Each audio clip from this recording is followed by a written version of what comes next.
was July in Virginia. The scent of the dogwood and the laurel lay heavy on the land, while the burgeoning fruit of the peach and the apple marked the full sway of summer. For 7 fateful days, the trees, the flowers, yes, the very ground itself, had shuddered under the roar of cannon, the bark of howitzers, and the crackling of a legion of rifles.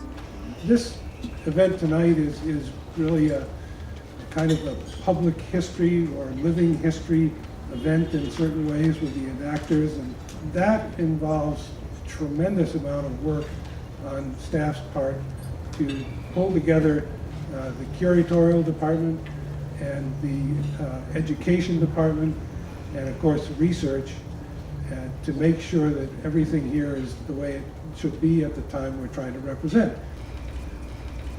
Our mission is broad, the history of all of Newport County, from pre-European settlement to today. Our collections are vast, but the heart of what we do is to engage the public with history and to try to demonstrate how relevant and interesting and even fun history can be. And it's actually an extraordinarily rich history. We've been producing web content. If you follow our website, you've seen some of it. We've had a lecture or two, there'll probably be more.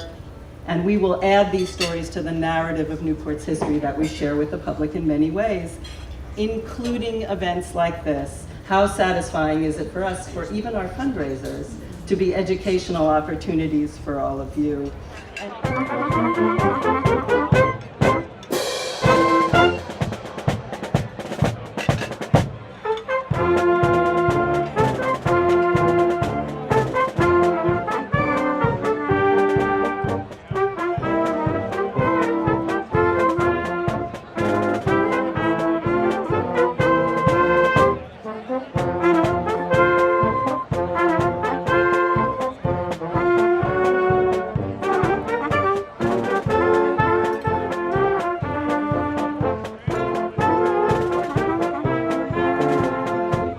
My name is Lance Corporal Sean O'Brien of the Border Regiment in His Majesty's Army.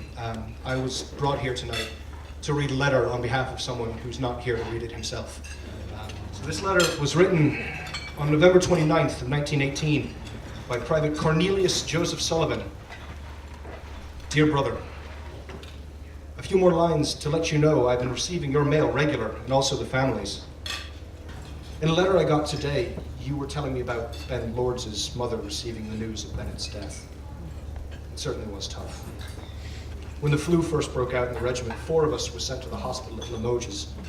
I guess I was in bed 10 days and had just got up when the nurse told me there was a bunch of the boys at the door to see me. When I went out, I saw the bunch with their belts and rifles, and I knew something was wrong. Booth, Ebby, and Jim Hodgson was there. I asked Booth what they were doing up here, and he told me Ben died, and they came as a funeral escort. Couldn't hardly believe it at first. Well, John, I guess this is about enough for now. Hoping this will find you and the family in the best of health. Sincerely, Neil. Private C.J. Sullivan, Battery D, 66th Artillery, Coastal Artillery Corps, American Expeditionary Force, France. P.S. Ben was sick about 3 days. So the fellow who wrote that letter isn't here to read it himself, but ladies and gentlemen, if you would please raise your glasses and join me in a toast to the boys who came home victorious, to the boys who came home broken, and to the boys who didn't come home at all. God bless you.